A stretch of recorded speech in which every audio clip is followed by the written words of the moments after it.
We really need to look at a comprehensive solution to keeping children safe both in school and in our communities. We need to make sure they're part of the solution and really understand some of the standard of care and the best practices that are coming out of research so that we can integrate those into comprehensive school safety strategies. Most recently, I'm working with the Secret Service, the National Threat Assessment Center, and their study will be coming out in the end of October on student shooters and past student shooters. But in the meantime, going back to some of the findings from Homeland Security, the FBI reports, the Secret Service bystander study, and most recently the 8 Steps guide that they have released, which incorporates not only climate and culture, a positive, deliberate effort for a positive culture and climate, but really like measuring culture and climate. Making sure that young people have bystander reporting and they're able to speak up and that they have been trained and had the conversation about things that they should be aware of, what to look for, what to watch for, and to really lower the threshold of when to report a concern about someone's behavior so that adults can then begin the process of assessment. And that moves us into conducting threat assessments, risk assessments, and looking at online social media pages of a subject of concern so that if they're on a pathway to violence or they're on a pathway to suicide, we want to look at how do we look at the root causes, provide a system of support, and get them off of that. In the district I'm currently working for, they have never had a school safety director. And one of the things that I see that's so wonderful is they have a traditional social worker program where social workers are used just for the purpose of culture and climate, behavior, all students involved, out there looking at it truly from a social, emotional lens. And I think that's an interesting perspective. So, I'm a mom of 3 children. My youngest is a senior in high school, but there really is a new normal when it comes to young people and going to school and thinking about how to stay safe. In the olden days, we could keep things kind of under wraps. We didn't necessarily share how a classmate died. But in today's world, exposure to violence, exposure to the root causes of youth suicide, we are looking at no longer being able to control that. So young people are absorbing information at a rate that we can't even comprehend. And there's also a lot of organizations out there that use trauma and re-traumatization to create videos and media to garner attention. And I do think it creates exposure to violence and trauma. And we have to deal with the fact that our kids are exposed, and we have to proactively counter that to make sure that they all have the conversation about what they should do in an emergency or an event that their safety is jeopardized. And that's all the way from age-appropriate levels to say, these are my personal boundaries, this is my safe space, these are, how there should be, if someone makes you feel uncomfortable, what should you do? Where should you go? What are your personal opportunities in a situation that is a safety concern? What do you do in an emergency, a fire? What do you do in a shooting? What do you do if you're inside a school and something scary happens? And what do you do if you need to get out of a school, like in a fire drill? So I think we've done a great job when it comes to fire on a framework of prevention, but we're certainly focused as a collaborative effort with the Center for the Study and Prevention of Violence, with the I Love You Guys Foundation, with the others to work really towards building a standard violence prevention protocol nationwide. So we'll see what happens with that, but we're already working towards that end goal. Our founder of Safe to Tell, a tool which is lauded across the nation, and we are so grateful to have. Ms. Payne. Thank you, Madam Chair. It's an honor to be here in front of all of you, and I really do want to thank the state auditor. I was so inspired by that report and the committee for making sure that happened. That is long overdue, and frankly, we can do better. For me, standing here also, I know that I work with Dr. Lena Alathari with the United States Secret Service and the National Threat Assessment Center. She and I both went to Parkland together, spent a week there. part of what we're talking about today and honoring the work of the Center for the Study and Prevention of Violence is about keeping our communities and our schools safe. And these violent acts filter into our communities as well. And I just want to address one other question, because just in my recent role as being the first Director of Safety and Security at the Cheyenne Mountain School District that has never had one, already we have had several threat assessments that have resulted in a very significant threat assessment, and yet what I am seeing on the ground is it is very difficult then. Schools have the burden of managing that threat. So then we also have the deal of having someone enter our school in tactical gear, identified by a parent, and being able to contact and detain them for law enforcement, and that also resulting in a past student, 21 years of age, and a criminal history, and now what? He's in our community. Yes, we can get a restraining order, but how do we manage someone that poses a threat both in our schools and our community?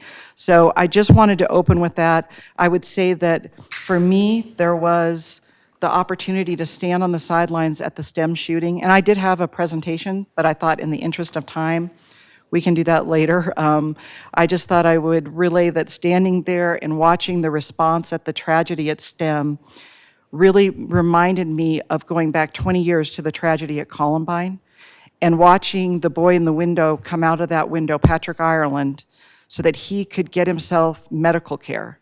And I don't know if all of you remember that when he came out of the cafeteria windows, and that was 3 hours into that incident, and he is self-evacuating himself. And yet then we look at STEM and the response time and the rescue teams coming in behind, and even as we stood there and watched Flight for Life and helicopters landing to transport victims had already been transported. So I just see the dynamics of where we've come in 20 years, and I think we've done a wonderful job on response and recovery, but I think we really need to take a look at this huge piece of the pie that is prevention and focusing on a much more upstream approach, because really school safety is everyone's responsibility and our community safety is as well. So when we have subjects of concern, from my background in 28 years of law enforcement, it's like, how do we manage someone that poses a threat? How do these laws benefit us? How do we know now if a student that is on a high threat assessment decides on his 18th birthday to go purchase an AR-15, which he has stated he is going to do, how do we get alerted to that fact? So there's some things that we can do that are very pragmatic, but I can't emphasize enough that we have got to break down the silos, and we have to focus on a comprehensive approach to school safety.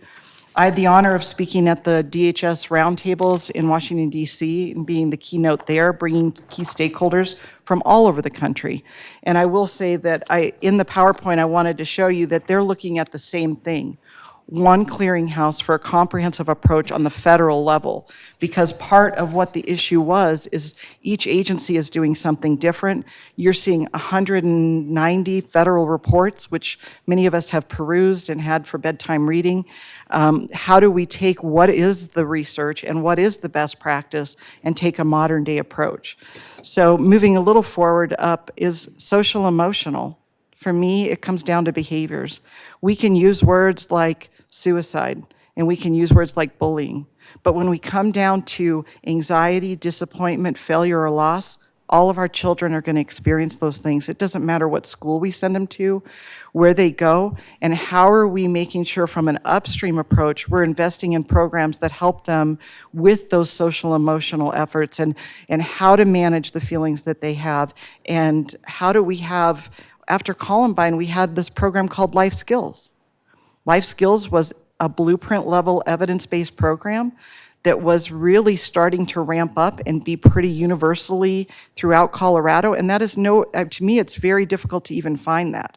So when we look at that middle school age and going back to the example I gave you of that subject of concern, I could go all the way back to elementary, where we had 17 disciplinary issues per year, including discussion of a school shooting.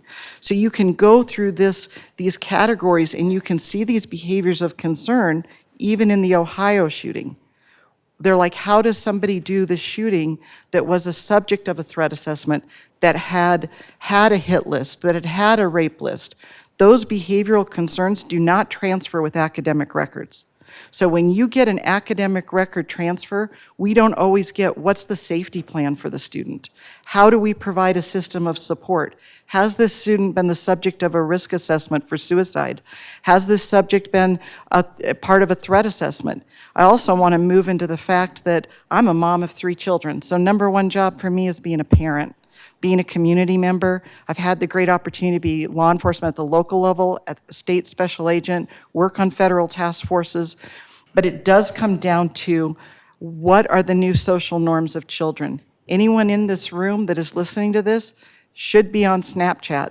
We know that these social media apps, immediately what goes down at the STEM shooting, at Planned Parenthood, at any of these issues, is your texting and your cellular service.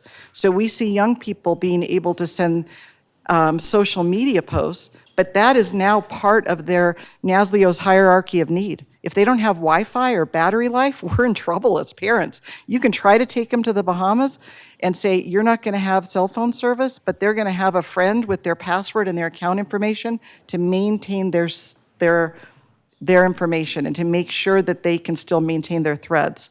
On that note, the Secret Service with our 8-step guide, and I would say that the guide for Colorado, I spent the last year of my career working on that guide with the Center for the Study and Prevention of Violence and many stakeholders around the state that came in, because there are many people doing wonderful work that are not getting acknowledged for great work. So I think it is important as we move forward in Colorado to have a diverse stakeholder group that's focused on school safety, that continues to guide the process and to avoid anybody that tries to take it on as a power silo. I don't think that's healthy.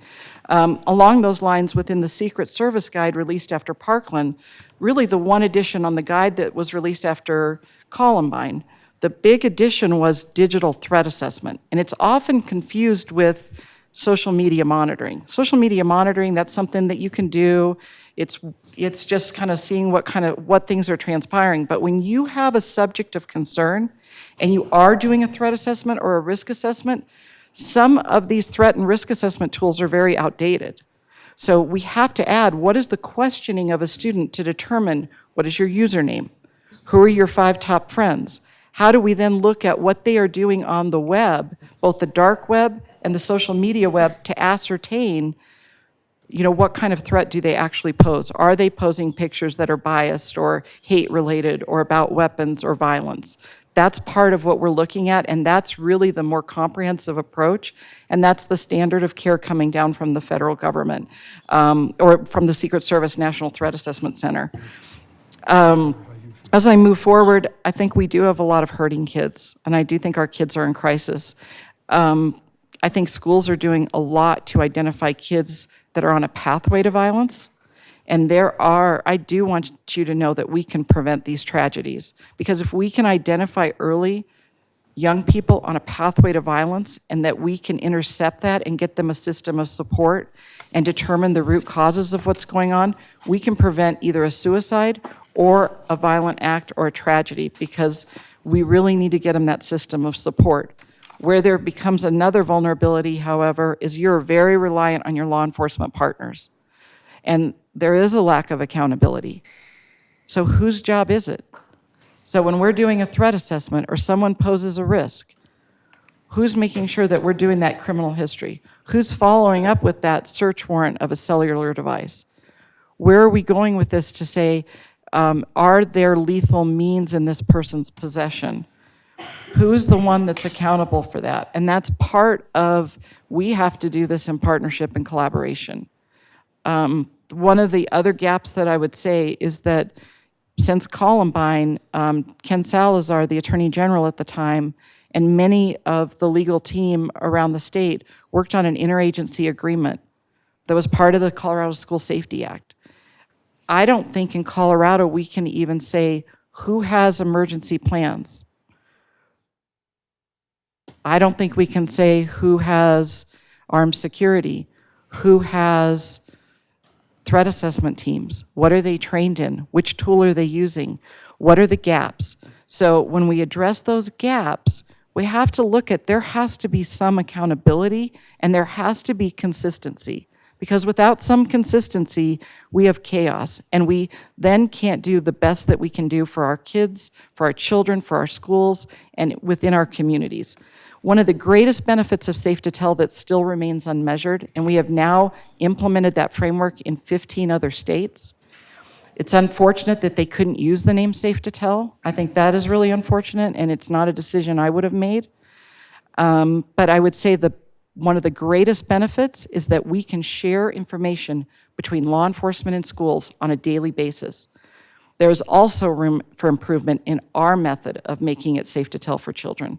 So with that, I do want to wrap up for a minute, but I do want to lighten the mood a little bit, because I want to remind you that when we went to the moon and landed on the moon, we took 5 photos. Now, I granted have very beautiful daughters, but I guarantee you they can take 32 pictures in the bathroom, restroom on any given day in school. So we do have different social norms that involve young people that are sharing information and exposed to tragedy and violence at a rate we can't even comprehend, but we have to get on top of it. And that video I was going to show you was within my presentation that you showed. So I think it was wonderful to show that, but I am very concerned of that being trauma-inducing to anybody that has experienced violence. And I think that gets back into how are we managing media and what's going out there, and what is the purpose of something like that, and what is the training behind that. And to you, Vice Chair, Madam Fields, I would just say that, drills should be trauma-informed, and they can be. And I would encourage everybody here to visit a school and to go through a drill and see how we do it. We use those age-appropriate levels of telling children that in a fire drill, we teach you how to stay safe outside. How do we teach you how to stay safe inside? We can do it in a way that is trauma-informed, positive, and strength-based. With that, I'll wrap up. Thank you. Trauma-informed drills is something that we have discussed at great length. And it's Alethea, did I say it correctly? Alathari. Dr. Alathari is the woman with the Secret Service in the federal government. She strongly recommended we hear from Ms. Payne because the rest of the country is hearing from her, so why shouldn't we? And we should know that this amazing resource is here in our backyard, as are many. But trauma-informed drills, I met with some pediatricians who are exceptionally concerned about the impact of drills on our children. What does it even mean, trauma-informed drills, and how is something measured and labeled a trauma-informed drill? Ms. Payne. Madam Chair and the rest of the committee, I would say that there really aren't any guidelines. Like, what do best practice drills look like? You've got people performing drills, and obviously being in law enforcement, you might have some that's like, oh, I'm going to do this drill. We're going to put them in plain clothes. We're going to go rattle doors. We're going to create some fear. We're not going to tell them it's a drill. We're not going to inform them of that practice. So I think there's some simple things that I would recommend. One, that drills should be announced, that people should take them seriously, that there's procedural protocols. It is an opportunity for education. It's also important that whoever conducts a drill is trained in age-appropriate level instruction. But think about this, and I know my colleague John Michael Keyes is about to speak, but whether you're on a plane, they still go through the drill of what's going to happen in the event of a plane crash. Stop, drop, and roll. We teach children at a very early age what's going to happen in the event of a fire. So I will hold this up because fire colleagues, there's always a little competition between police and fire are really good guys. I did work for a short time for the fire department in Colorado Springs, but recently I heard a prevention presentation, and they have fire has done an amazing job when you look at their codes. There are how we build schools to stay safe in a fire. There are all of these things on prevention and strategies, and yet we still have yet to develop that framework for how to stay in the face of violence. What are the layers of protection that should be in place in every given school without turning them into fortresses? Because I would add that it's more than just the drill and doing the drill with a framework in mind. It's customizing it to your specific issues and your specific environmental design and response time, but also understanding that it's a training exercise And we are going to respond by the lowest level of how we've been trained as human beings. So the human factor is the most important factor. Thank you very much. Senator Lundeen. Chair and Ms. Payne, it's a pleasure to see you. Thank you for the work you've done over the years in this space. It's so very, very important. I want to renew the question I'd asked of Mr. Woodward previously. It's this razor's edge we're asking leaders to walk in identifying but not over-identifying potential threats, especially in the nexus of schools and law enforcement, which is your area of expertise. What's your perspective on how to handle that situation in a way that is fully appropriate from everyone's perspective? Make sure you go through an established process and that you're trained. So if you're using a threat assessment tool, and there are some new things coming out from the state of Virginia in threat assessment, that tool is something that's a validated instrument or a best practice instrument. I know in Colorado, a lot of people refer to the Adams State tool or Adams County tool. But when someone does pose a threat, here's an example. We have to go through the process, and we now determine that this person does come to a high risk level. We then, at our expense as a school district, send them out for a forensic level threat assessment by professionals. They then come back as a high level threat, and we then need to get them a psychological evaluation, and we're 6 to 8 weeks on making that happen. So part of the process is making sure that you have a safety plan involving that student. And while you can do so much while they're at school, you're very limited when they're not at school. And it also can be more dangerous if they're not at school. So we want to be able to work with schools on those safety plans, and schools do this on every day. This is something they have to do. But they also need layers of protection from their law enforcement partners and with parents and other people, and they try to pursue that, but it can be very difficult.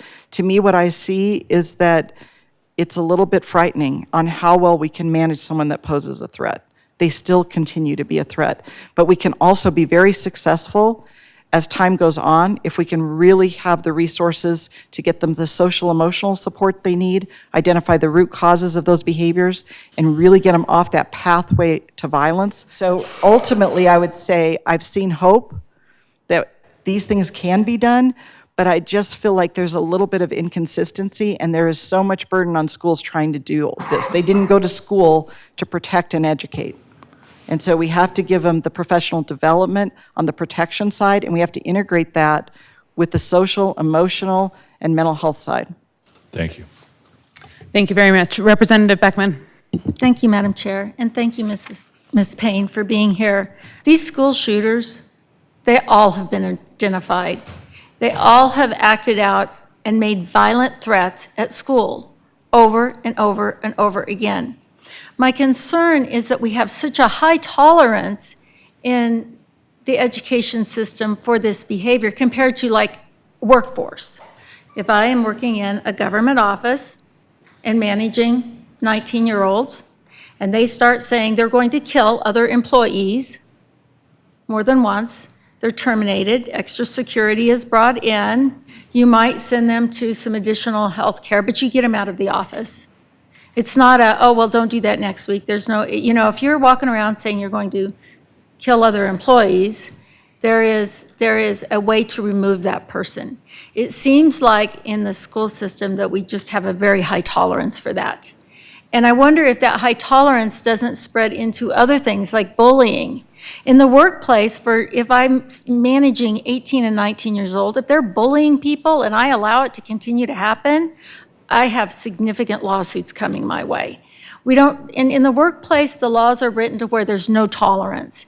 It seems like we have created an environment where they're children, and I get that, especially in the lower grades, but in high schools, they're children, and so we set a different standard.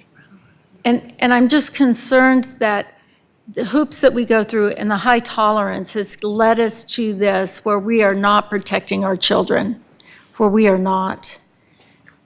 Because they say they're going to do things and we don't remove them from the school environment. Ms. Payne. We are always going to have behavioral issues with children, and children that come from a variety of backgrounds and expectations and virtues and character development. I think in today's world, it's becoming more and more prevalent as to, do we need to make sure that within our school system, we do have a program like Life Skills, where we really get to the underlying core, or the social emotional learning components or the behavior management components, so that we can do a better job of getting upstream. And I guess that's my subscription to, even in the development of the Safe to Tell program, is taking and bridging research into best practice. And where we went with that was part of that Safe Community, Safe Schools framework. How do we integrate from even birth to home visiting nurses to all the way through a system of care and support as children are brought up in our society, in our schools, that helps us to better evaluate that? I will say that I get very concerned with no tolerance policies, because it really does come down to making good decisions and being well trained and thoughtful about those decisions, but also understanding resources. And if I could add one last thing, one of the things that I see a gap in when I go statewide is 70% of Colorado is rural. Law enforcement, schools are rural. We have a juvenile assessment center here in Denver. When I first started as the special agent, we had them regionalized. We no longer have that. When we need to put a student in a bed at a mental health facility, a committee has to decide who comes out of a bed. When we want to put him into Zebulon Pike or a detention center, it's like one goes in, one goes out. We have to drive him all over the state to get him somewhere.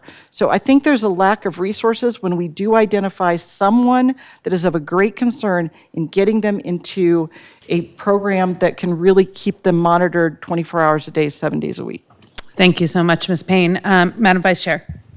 Thank you. And last question, unless anyone has a burning, okay, thank you.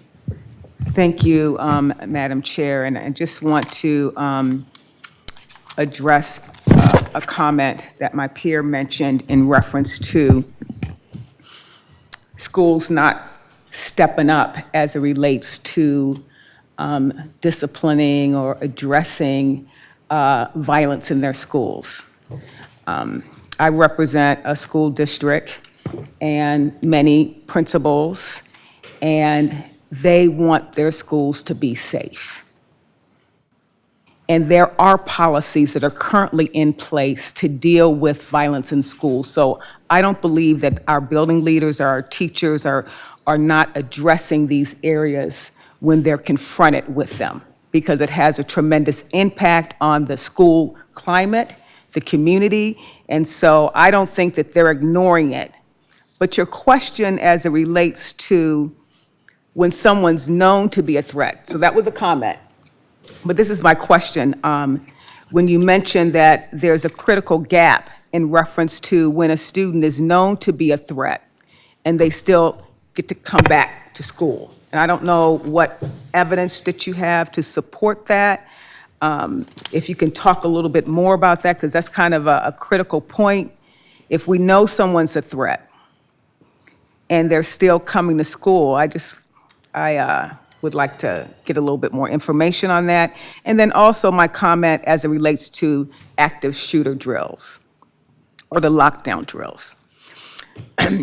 I have not seen any evidence at all that shows that those active shooters drills are keeping our schools safe.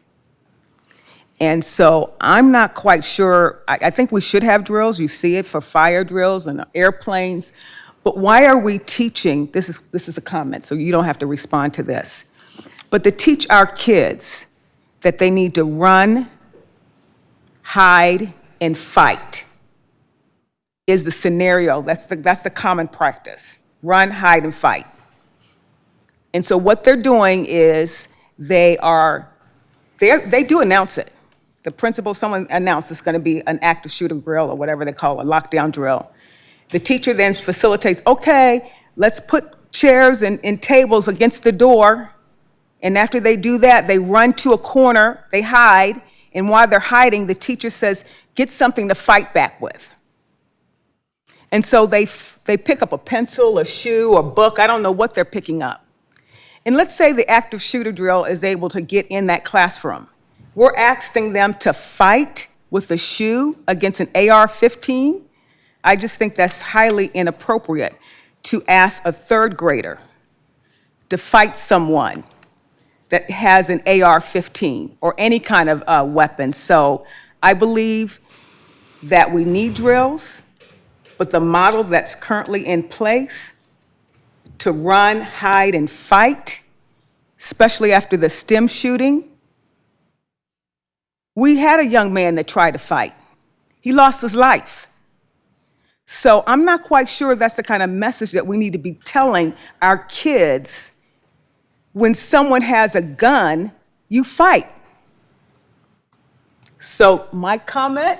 Okay, comment received. But my gap in reference to these threats, I mean, I just don't know schools that will allow someone to keep having access to school when they're known to be a threat. So I was wondering if you could tell a little bit more about how we're allowing people who are known to be threats to continue to go to school. Ms. Payne. Madam Chair and Senator Fields, I would say, first of all, your comment was well received, and to my knowledge, in the Federal Commission, is Run, Hide, Fight was adopted by the feds a few years back. There were other roundtables where we all discussed that being appropriate or non-appropriate language. So you can get into deter, defend, evade. There's a bunch of different programs out there. That's part of the issue. But age-appropriate level, usually that is a term taught to teachers, and that's recommended for adults and not for children. So I think that that's something you have to consider. What each individual school might be doing surrounding that is something else. I do have to add that now that I'm doing these drills, on the level, I can see where there's room for improvement, but part of what I saw at Parkland is that we know if we can get them behind a locked door and out of the line of sight. So there is going to be a line of sight and a slice of the pie where they can get out of that line of sight. That is really critical. But we lost some children at Parkland because there wasn't enough room in the safe space. And the ones that lost their lives, they were not able to get out of the line of sight. The other issue was a fire alarm sounded. And that is a known tactic for increasing casualties. I mean, when we look at the studies of past tragedies, the people on the third floor didn't even know there was a lockdown. They knew they had to do another drill. They thought they'd had done a fire drill that morning. The fire alarm sounded because on the first floor, with the active rapid fire, it set off the fire alarm. And they lined up their students and they allowed them to exit, and 10 more lost their life in a fatal funnel coming down the stairs.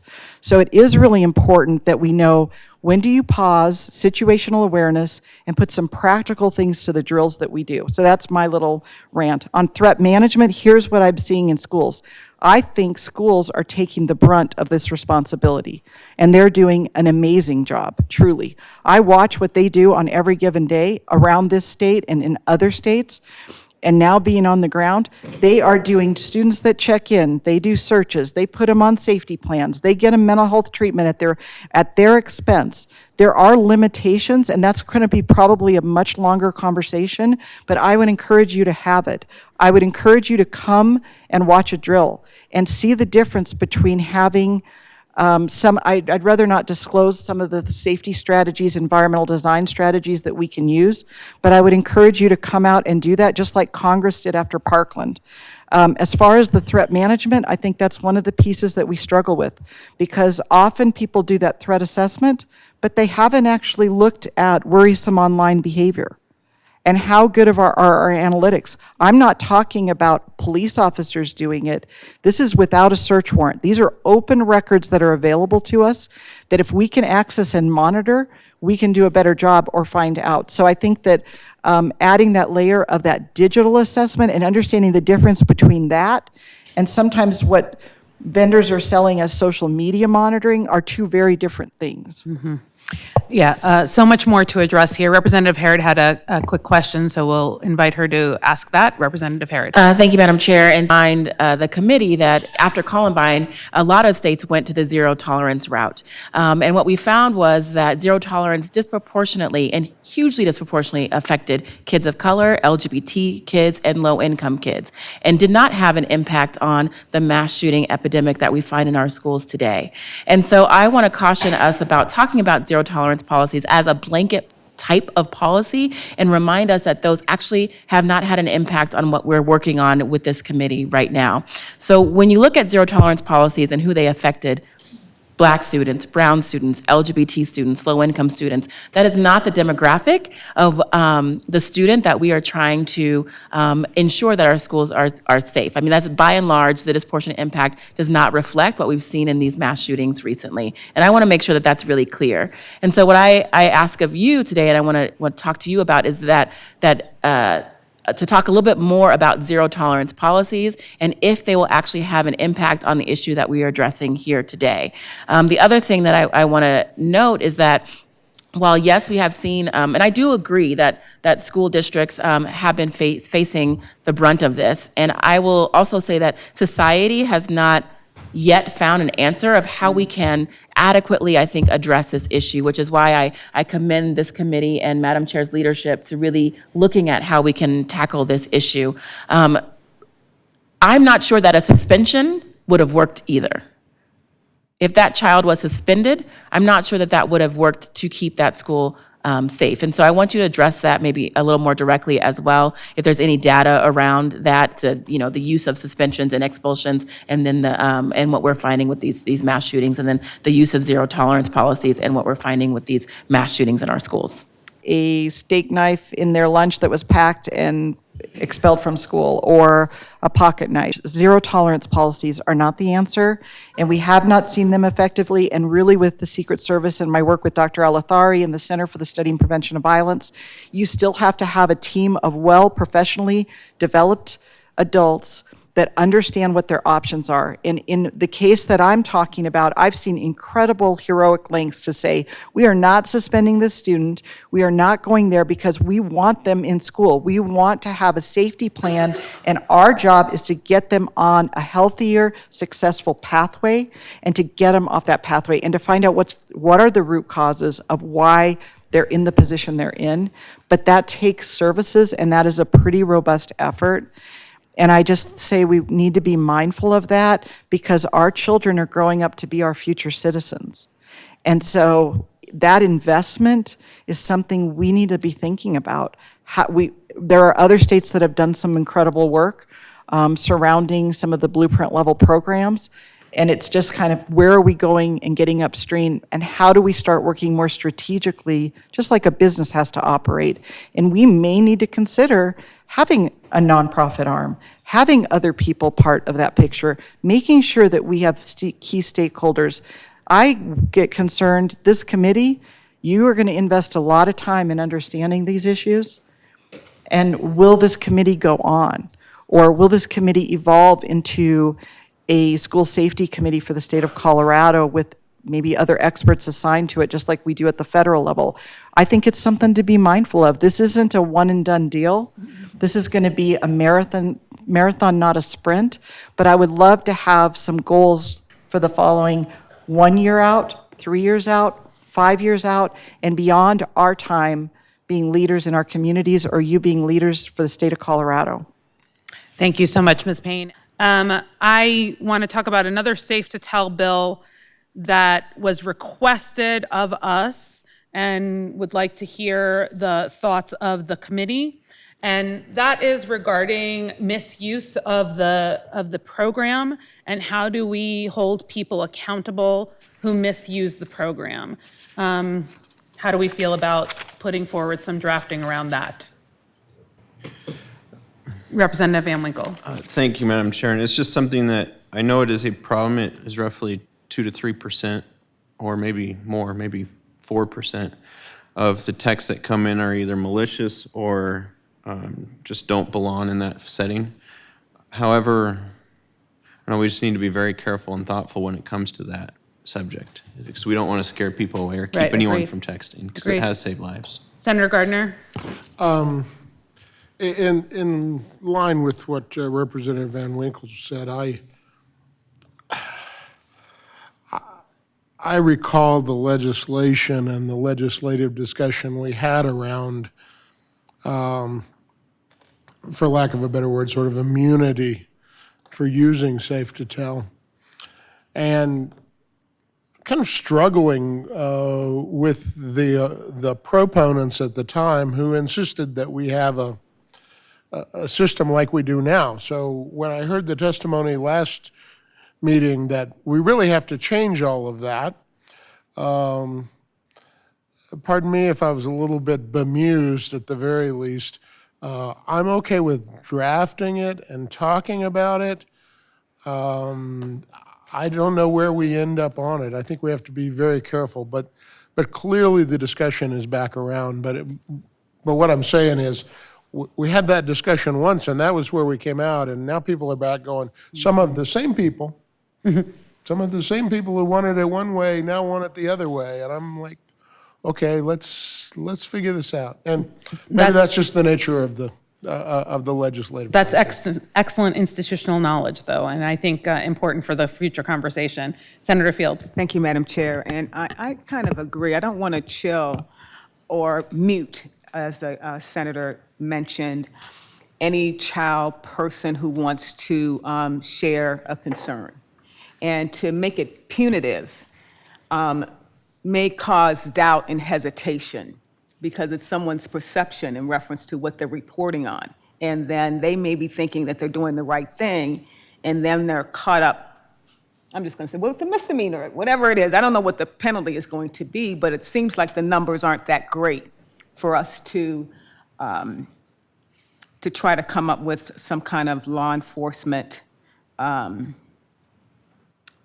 penalty. So that's my 2 cents. Representative Beckman, did you have something you had wanted to say? Thank you, Madam Chair. I had heard that there were some other states that have the safe to tell. They don't use the same title, but that had put the language in that we're discussing here. And because the numbers are so low and that it really just isn't an issue, it hasn't made a difference. So maybe we could get some feedback on what that, some language to see what other states are doing. Okay, so do we want to at least move forward with drafting with no promise that it's going to get out of here? We'll have the conversation. Does that feel good? Okay, great. Okay, Senator Fields. Thank you, Madam Chair. I know I said I only had one more idea, but this theme has been talked about since we've been meeting, and these are the active shooter drills and the lockdown drills. I'm not asking for a bill, but I'm wondering, as you have this comprehensive oversight committee, because I don't know what would replace the drills, if we could have, as a part of their mission and charter, is to really take a deep dive as it relates to these active shooter lockdown drills, and is that the best model we should be using across our state, which is run, hide, and fight? And so someone needs to take a look at that. Yeah, I think we saw a different mechanism from Mr. Keyes, but I think let's put that into that first one that I think I'm working on with Senator Gardner. Let's add that as a bullet into that first one, and we can continue to work through that. Anybody else like to make any final comments before we wrap up this this hearing today? Representative Van Winkle. Thank you, Madam Chair, and my thanks sincerely to you as chair of this committee and to all the members of this committee. It's a 4 Republican, 4 Democrat committee. It started out as a very hot topic. It's a heated political climate that we live and work in. Washington, D.C. seems incapable of this kind of coming together, coming up with bills. We just had, 4, 5, 6 bill requests put in, and there wasn't any disagreement or any no votes. And that goes to the hard work that the chair has put in, the hard work that all members of this committee have put in from the very beginning to really set aside those political, kind of the home team, Team R or Team D, and really look at what we can do to make a difference for the people of Colorado. And my sincere thanks to you and the other members of this committee. I want to bring people together and figure that out. I want to bring our kids together, and I want to sit down with them, and I want to hear what they have to say. And this is a conversation that we can't stop until our kids stop dying. So we'll keep having it, and we'll keep working together, And we'll keep working on finding the sources and the ways that we can work together. And we'll hopefully be a model for the nation, because the nation is already looking to us to solve this problem. They're taking our tools. They're taking the I Love You Guys Foundation. They're taking Safe to Tell. And we know that we still have miles to go before we rest. So let us be the model for the nation. Let us have the safest and happiest kids. Let's be on the top of all of those surveys. Let's see a turnaround in the kids dying by violence.